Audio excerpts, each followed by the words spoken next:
Est-ce que vous pouvez nous présenter les 3 vins qui pour vous représentent le mieux votre domaine? Oui, alors j'ai choisi dans toute la palette de vins que nous produisons, j'ai choisi les 3 grands crus parce que ce sont les terroirs les plus significatifs d'Andlau. Ce qui est particulier à Andlau, c'est que nous avons j'ai la chance d'être né à Andlau dans un village, dans une vallée où nous avons une très grande diversité géologique. Je montre là une carte géologique. Voilà, oui. Donc je vous montre là une carte géologique, chaque couleur est un terroir différent, et c'est la chance que nous avons en Andlau, c'est d'avoir cette diversité géologique sur lesquelles nous pouvons conjuguer la diversité des cépages que nous avons en Alsace. Parce que le vin d'Alsace, il a un prénom, c'est le cépage, il a un nom, c'est le terroir, et c'est la grande chance que nous avons en Alsace, et que nous avons tout particulièrement en Andlau dans cette vallée, qui est l'unique et seule vallée qui a un grand cru classé sur schiste, sur le schiste de Stège.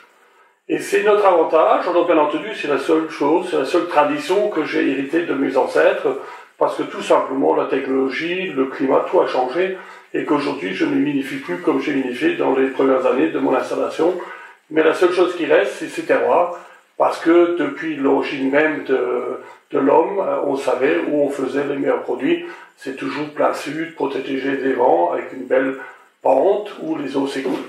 Donc là, je parle des 3 grands crus, le Kastelberg, qui est justement du schiste de Stège, sur lequel il n'y a que du Riesling.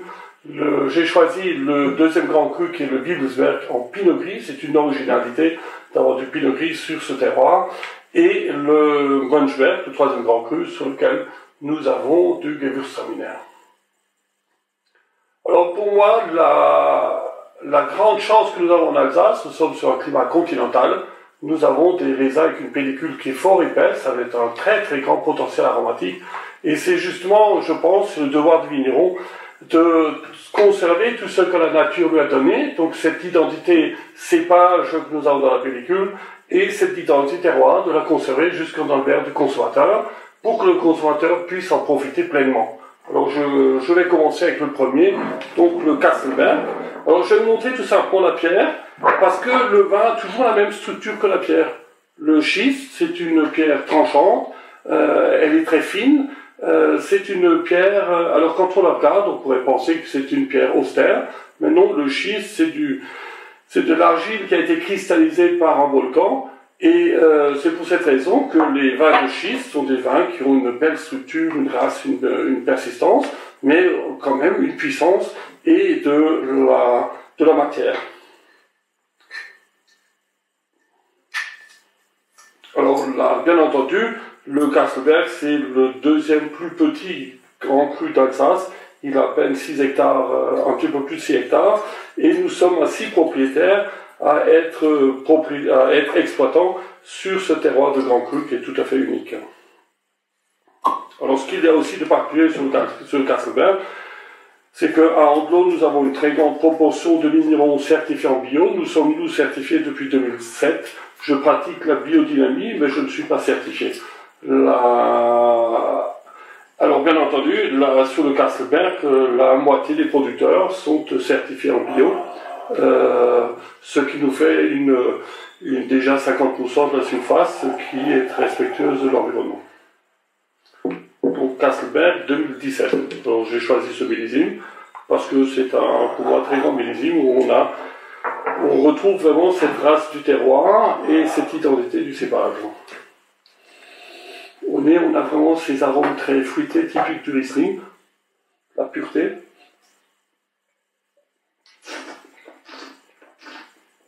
En longueur, la puissance, la finesse. C'est très pur, c'est très racé, c'est tranchant, très tranchant, et c'est une très très longue persistance. C'est ce qui caractérise vraiment ce Kastelberg, c'est sa verticalité que nous avons chaque année, quelle que soit la vinification que nous faisons, enfin quelle que soit la date de la récolte, que nous pouvons vendanger des raisins, c'est le cas pour celui-ci, nous l'avons vendangé à maturité, donc c'est un vin qui n'a que 5 grammes de sucre résiduel, et un petit peu plus de 7 en acidité, mais cette verticalité, cette race, cette minéralité, on la retrouve très bien sur les vendanges tardives ou sur les grains nobles que nous avons fait dans des millésimes antérieurs. Donc Kastelberg, Grand Cru 2017. Vous parliez tout à l'heure de vos premières vinifications, le domaine à quel âge? Alors, en fait, je suis un migrant. Je suis un migrant parce que mon ancêtre est venu du Bodensee, du lac de Constance, et en 1399. Donc vous voyez qu'on a eu le temps de s'intégrer. Alors l'âge du domaine, alors là c'est pas la peine de rentrer dans une grande discussion. Ça faut simplement se rappeler qu'avant 1950, tous les viticulteurs, on ne pouvait pas vivre exclusivement de la vigne. Donc tous les viticulteurs étaient plus réactifs. Alors on était tous plus réactifs avec un petit peu d'agriculture et même d'autres activités, comme c'était le cas de mon grand-père, qui était en plus gourmet. Mais si je regarde clairement les archives d'Anglo, aujourd'hui nous sommes 14, nous avons 15 déclarations de récolte, tous viticulteurs qui vivent uniquement et exclusivement de la vigne. En 1971, nous étions 85, et en 1871, nous étions 354 déclarations de récolte d'Anglo. Ce qui veut dire que tous les Anglaviens de souche peuvent sans mentir dire que leur ancêtre était vigneron. Donc ça me fait un petit peu sourire quand j'entends dans le vignoble, domaine créé en 1600, domaine créé en 1700 ou en 1500, nous avons tous été vignerons, nos ancêtres ont tous été plus ou moins vignerons. Après, ce que je sais, c'est que mon ancêtre est venu donc en 1399, mais parce que tout particulièrement, toute l'histoire d'Anglo et toute l'histoire des vieilles familles anglaviennes sont liées à l'abbaye. L'abbaye, c'est une abbaye très riche, puissante. L'abbesse avait le titre de princesse du Saint-Empire romain germanique. Et l'abbaye d'Anglo avait une abbaye fille à Ville, au Bodensee. Et peut-être un jour, ils avaient besoin de quelqu'un, et un grand avec une grande gueule, qu'ils ont fait venir ici. Et nous avons réussi à nous intégrer, du moins je le pense. Donc vous voyez que les traditions, ce que je disais avant, c'est que on a beau dire qu'on est là depuis des générations, sont ici que ceux qui ont réussi à s'adapter. Et aujourd'hui, l'enjeu, la nature nous met énormément de pression, parce que s'adapter aux nouvelles conditions climatiques, c'est un travail très très difficile. Parce que d'abord, c'est irrégulier. 2014, floraison très tardive. 2015, floraison très, très, très précoce. S'adapter à cela, c'est pas facile, mais ça devrait nous donner plus d'humilité, à savoir que la nature, c'est elle qui nous impose les règles, nous devons la respecter, ou alors, soit on s'adapte, soit on disparaît. Ah, mais alors de faire croire aux consommateurs qu'on travaille aujourd'hui comme on a travaillé dans les années 50 ou dans les années 20, c'est 1950-1920, c'est un petit peu de la rigolade. Mais par contre, être propriétaire d'un terroir au cœur du terroir, ça c'est toute une autre histoire. Alors la deuxième chance que nous avons en Anglo, qui est fabuleuse aussi, en 1789, l'abbaye, les abbesses ont quitté 2 ans avant la Révolution, ils ont quitté Anglo pour aller en Suisse. Déjà à l'époque, l'air était plus pur en Suisse, au Bodensee qu'elle l'était en Anglo. En 1789, l'abbaye a été vendue comme bien national. Et en 1807, un médecin militaire qui était originaire de Célestat épousait une fille de vigneron à Anglo. Et ce médecin militaire a participé à toutes les campagnes de Napoléon. Et entre les campagnes militaires, et ensuite quand il était à la retraite, il s'est consacré à la botanie et à la viticulture. C'est le seul et unique ampélographe qui a écrit en 1852 un ouvrage qui s'appelle l'Ampélographie rhénane, qui n'a jamais été refaite depuis, ou du moins plus personne n'a fait un travail de fond sur l'ampélographie que Stolz avait fait à l'époque. Et Stolz à l'époque avait fait chaque année une lettre qu'il appelait une lettre au cultivateur. C'est une lettre qu'il faisait copier par des scribes et qu'il envoyait à ses frères, aux viticulteurs. On appellerait ça aujourd'hui newsletter. Vous voyez qu'on a rien découvert. Et déjà à l'époque, Stolz disait, et c'est ça la tradition que nous avons, je reviens au terroir, c'est que quand on est au cœur du terroir, on a le plus grand potentiel de qualité. Et Stolz, il avait classé les terroirs J1, J2, J3, J4, et il l'a dit à l'époque, c'est un sujet qui est d'actualité aujourd'hui aussi. Donc je rappelle, 1852, il avait écrit que quand on était au cœur du terroir J1, J2, on pouvait faire du monocépage, et quand on était par contre dans le J3 ou 4, il fallait, pour les petites années, pour les petits millésimes, avoir un cépage de bonification, donc dans le Riesling, avoir un petit peu de pinot gris qui donne plus de matière. Donc déjà à l'époque, il parlait de complantation ou d'assemblage. Donc c'est aussi pour cette raison que les viticulteurs qui aujourd'hui ont leur vigne dans les cœurs des terroirs font plutôt du monocépage, et ceux qui sont à l'extérieur font plutôt de la complantation ou de l'assemblage. Voilà. Alors en gros, on a tout ça.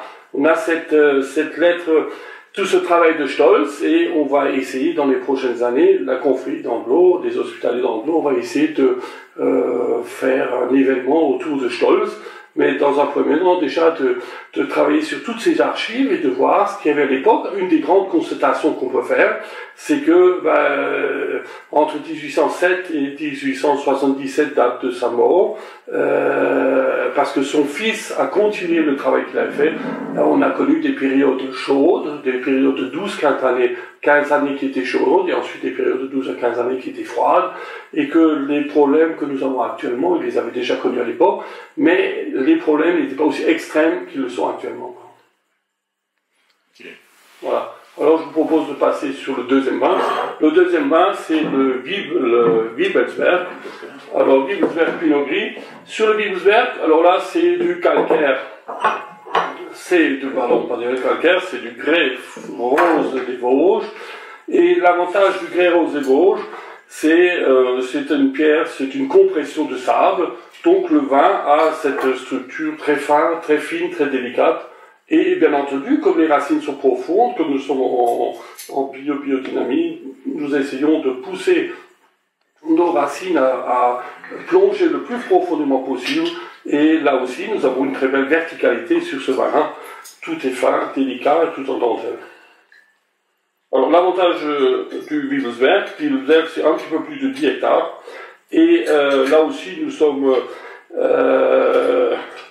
12 viticulteurs sur le Wiebelsberg, avec quelques confrères qui viennent des villages voisins, notamment de Mittelbergheim. Et le grand avantage que nous avons sur le Wiebelsberg, c'est que là, pratiquement 70% de la surface est déjà certifiée en bio. Donc nous avons des grandes surfaces sur lesquelles on peut revendiquer une certaine pureté des vins et une très grande lisibilité de la minéralité. Alors, bien entendu, sur le Wiebelsberg, il y a la partie haute qui est très pentue, nous avons plutôt des Riesling, et au pied de ce grand cru, nous avons j'ai mis du Pinot Gris. Alors, le Riesling et le Pinot Gris, les deux ont la même structure, c'est fin, c'est délicat, c'est une belle verticalité, c'est très en dentelle, et c'est très féminin.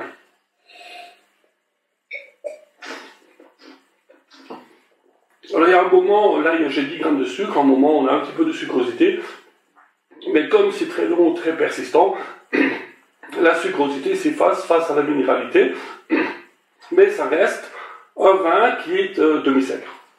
Voilà. Alors ce qui caractérise aussi les grands crus, c'est qu'il est très facile de reconnaître la qualité d'un terroir. Avant la Révolution française, les grands terroirs appartenaient soit à l'église, soit à la noblesse. En l'eau, la puissance dominante à Anglo, c'était l'abbaye. Donc l'abbaye était propriétaire du Wiebelsberg, c'est pour ça que ça s'appelle Wiebelschwari, la montagne des dames, c'était les abbesses qui étaient propriétaires de ce terroir. Et bien entendu, à côté du Wiebelsberg, parce que le Wiebelsberg est séparé du Kasselberg d'un petit ruisseau qui sépare d'un côté le grès rose et de l'autre côté le schiste. Et le Kasselberg, par contre, en alsacien, on ne dit pas Korchtubari, on dit Korchten, donc les terrasses. Mais bien entendu, le Kasselberg appartenait aussi aux abbesses. Alors la grande chance que l'on a en Anglo, c'est que la tradition de la qualité, elle est vraiment séculaire. Et nous avons une preuve que chacun peut regarder, chacun peut venir à Anglo et le constater, c'est que les abbesses ont fait sculpter dans le porche, au-dessus du porche de l'abbaye, a fait sculpter ce cartouche. Alors ce cartouche, c'est toute une série de cartouches qui est à 5-6 mètres de haut au-dessus du porche. On voit très bien un viticulteur qui veut trafiquer son vin. Il a déjà un seau en main, sur la barrique il a déjà l'entonnoir, mais seulement sur la barrique est assis le diable. Le diable, il a la faute de la mort sur son épaule. Et le diable, il tient le viticulteur à la corde, le viticulteur a déjà la corde au cou. C'est bien la preuve que depuis le XIIe siècle, la qualité du vin était recherchée en Anglo et la mauvaise qualité, c'était l'enfer. Alors ce qui est amusant, autant le message concernant le viticulteur et la tentation du viticulteur, il est clair et limpide. Ce qui est amusant, c'est que derrière, on ne sait pas ce que fait la femme du viticulteur. Est-ce qu'elle lui retient le bras ou est-ce qu'elle lui lève le bras? Est-ce qu'elle le pousse à trafiquer ou non? Ça, nous n'avons pas la réponse. J'ai déjà demandé à beaucoup de gens de s'appliquer à regarder, mais on n'a pas de réponse précise. Mais par contre, le message de la tentation du viticulteur à laquelle il fallait absolument pas céder, depuis le XIIe siècle, on a anglo, donc largement avant la répression des fraudes, ça aussi, ça a marqué les vignerons d'Anglo dans leur manière de travailler les vins. Deux grands crus là, donc deux cépages différents. Si vous aviez à les accorder avec un MEP, vous partiriez sur quoi? Ou même quel serait pour vous l'accord auquel on vous a proposé qui était le plus surprenant? Alors pour les accords mets vins, alors moi j'ai l'habitude de dire à mes clients, le meilleur vin c'est le vin qu'ils préfèrent. Moi il n'y a rien qui va au-dessus du jugement personnel du consommateur. Et l'accord mets vins c'est aussi celui qu'ils préfèrent. Donc moi j'ai déjà participé à énormément de dégustations. Nous avons au sein de la confrérie organisé énormément de dîners. On a fait des accords qui en repas de préparation étaient extraordinaires, au moment du dîner les témoins. Et moi, ce que je m'amuse à faire quand on a des invités, c'est d'ouvrir plusieurs vins et que on se rend compte que 3 vins différents sur le même plat, en fonction qu'on mange d'abord la sauce, d'abord la chair du poisson ou d'abord le riz, on va changer de vin. Et ce qui est extraordinaire dans les accords mets vins, c'est justement là aussi, c'est une diversité, c'est une quête de la découverte. Et qu'il faut surtout pas se bloquer dans les accords typiques choucroute Riesling. Écoutez, si une choucroute avec le Gewürztraminer vous plaît, ce n'est pas moi qui vais vous l'interdire. Profitez-en, faites-vous plaisir.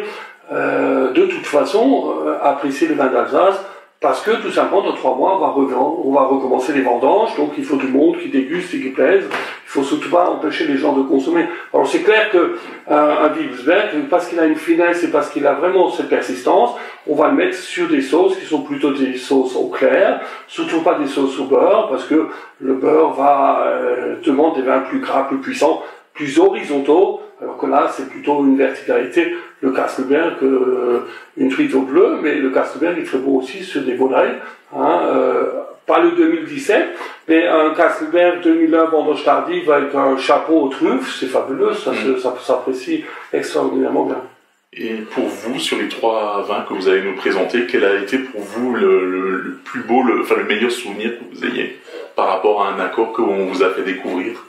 Moi, c'est pas tellement le souvenir de l'accord qui me vient à l'esprit, c'est plutôt le moment. Et ce qui est extraordinaire, c'est toujours les moments les moins prévisibles ou les plus imprévus qui m'ont laissé de plus grands souvenirs. Mais je peux vous parler comme on a fait des centaines et des centaines de repas, les accords, on a déjà tout essayé, tout fait. Mais encore une fois, c'est les moments qui sont importants et pas les accords en soi. Okay. Il m'est arrivé de faire des repas de préparation de déjeuner ou de dîner, et que après il suffit que le chef laisse sa sauce, la réduction de sa sauce 1 minute de plus pour que le vin ne soit plus exactement adapté. Et ensuite j'ai eu un jour la chance, dans les années 85, les viticulteurs allemands ont invité les viticulteurs alsaciens à venir en Allemagne pour leur expliquer la notion du terroir. Et ce qui est extraordinaire, c'est qu'en Alsace, on n'a pas les mémoires. Dans les années 85, nous étions 10 viticulteurs alsaciens invités dans le Rheingau, c'était à l'époque Georg et le Graf Matuschka de Schloss Reinhardshausen, de Schloss Vollrath, qui nous avaient invités pour qu'on leur parle de la notion de terroir. On leur a bien enseigné les choses, apparemment, parce qu'ils réussissent extraordinairement bien. Là où nous patinons dans la choucroute depuis 30 ans, eux, ils ont réussi leur hiérarchisation, ils ont réussi leur typicité. Et le Graf Matuschka, à l'époque, nous avait invité à un dîner extraordinaire, où ils pensaient pouvoir, à la fin du dîner, sortir des règles claires d'accords mets vins. Donc à chaque plat, nous avions 3 sauces différentes. Alors on a commencé une entrée, je me souviens encore, c'était une salade gourmande avec du banquet de canard. Alors on nous a d'abord servi les vinaigrettes, 3 vinaigrettes différentes, 3 vins différents, il fallait dire ce qui convenait le plus. Après on nous a servi la salade, ensuite le magret. Et le Graf Matuschka, il pensait qu'à la sortie, il avait une règle précise et il savait quoi faire. Bon, en fait, nous, on a passé une soirée extraordinaire, c'était fabuleux, et le lendemain, lui, dans son débriefing, il a juste constaté une chose très claire, c'est que sur des desserts très sucrés, les vins ne conviennent pas. Mais pour tout le reste, c'était un méli-mélo, parce que bien entendu, en fonction du moment, on préférait l'un ou l'autre, et que c'était toutes les formules. Mais ce jour-là, j'ai appris une chose, c'est qu'il fallait surtout pas limiter le débat, qu'il fallait ouvrir le débat, que chacun dise ce qu'il pense, et que même dans la même soirée, avec le même plat sur le même, avec différents vins, on peut changer d'avis. Tout à fait. Donc, je vous propose un troisième vin, c'est sur un Munchberg. Alors, le Munchberg, c'est un éperon rocheux qui part d'Anglo et qui va vers Eichhofen. Il a près de 11 hectares, un tout petit peu plus de 11 hectares de vignes, dont 2 tiers à Eichhofen, 1 tiers à Anglo. Il y a deux grandes tendances, une grande tendance calcaire fossilé, une autre tendance grès fossilé. C'est le fameux grès du Mont-Saint-Odile. Voilà, et on voit bien la différence entre le grès des Vosges du Wilsberg et le grès du Mont-Saint-Odile. C'est totalement différent. Pourtant, les deux sont du grès, et probablement de la même période. Alors là, sur cette partie-là, nous avons décidé de planter du Gewürztraminer, justement pour retrouver de la finesse dans le vin, dans le Gewürz, de bien montrer que le Gewürztraminer, c'est un cépage fabuleux, c'est un cépage vraiment alsacien. Nous ne sommes pas tous conscients que c'est le cépage que nos ancêtres ont bien voulu sélectionner. C'est à la fin du XIXe siècle que, à la station de recherche de Colmar, nos ancêtres ont choisi dans les parcelles de Traminer les pieds qui étaient les plus épicés pour en faire le Gewürztraminer. Voilà.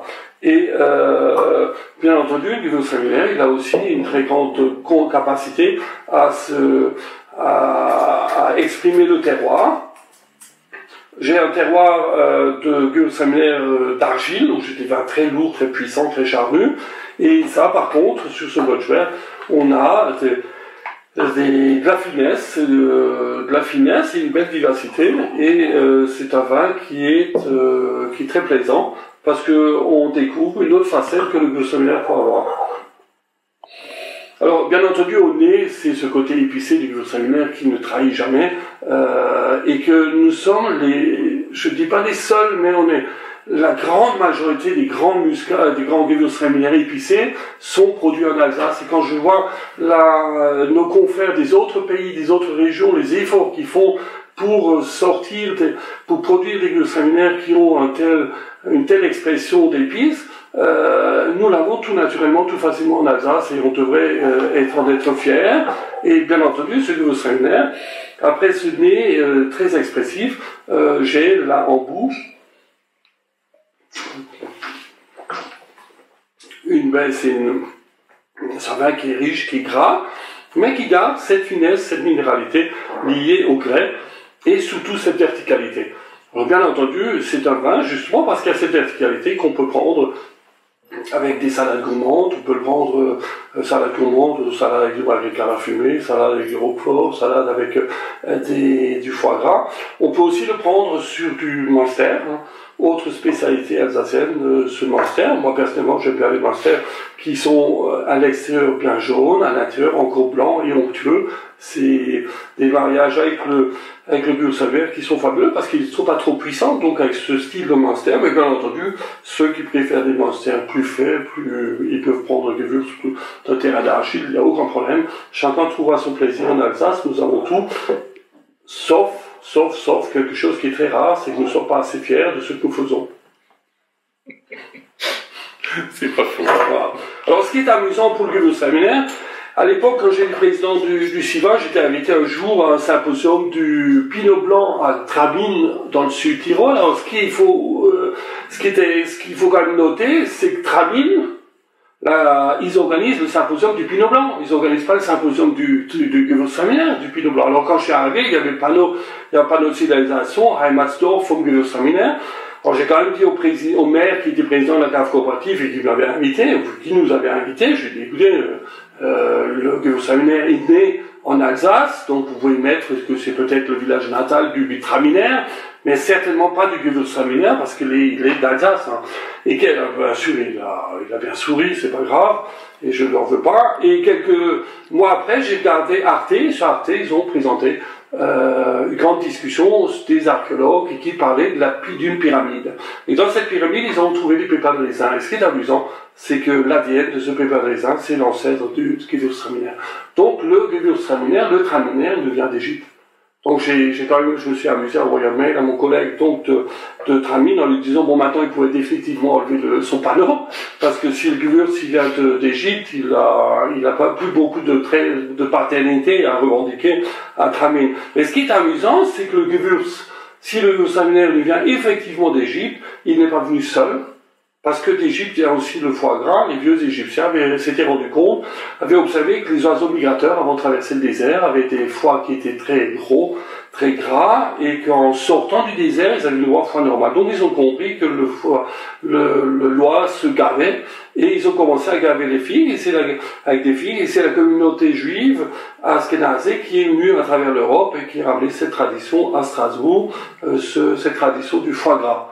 Et ce qui est spécifique à Strasbourg, c'est le foie gras d'Alsace. Donc c'est un foie gras en brioche que beaucoup d'Alsaciens ne connaissent pas, parce que c'est très rare, il y a très peu d'établissements qui le proposent, mais c'est une preuve encore que le Traminer est venu en Alsace, on a essayé de trouver la perfection, on a fait le Gewürztraminer, le foie gras est venu en Alsace, on a essayé de faire la perfection, des foie gras en brioche. Donc c'est le principe même des Alsaciens, c'est d'essayer de parfaire les choses. La seule chose qui nous manque, c'est d'en être fier et de le dire à tout le monde. Tout à fait. On est d'accord. Merci pour cette belle découverte. Voilà. Bonne dégustation et n'hésitez pas à venir à Andelot pour visiter le village, les grands crus et la ville. Et les vignerons, bien entendu. Merci. Bonne dégustation.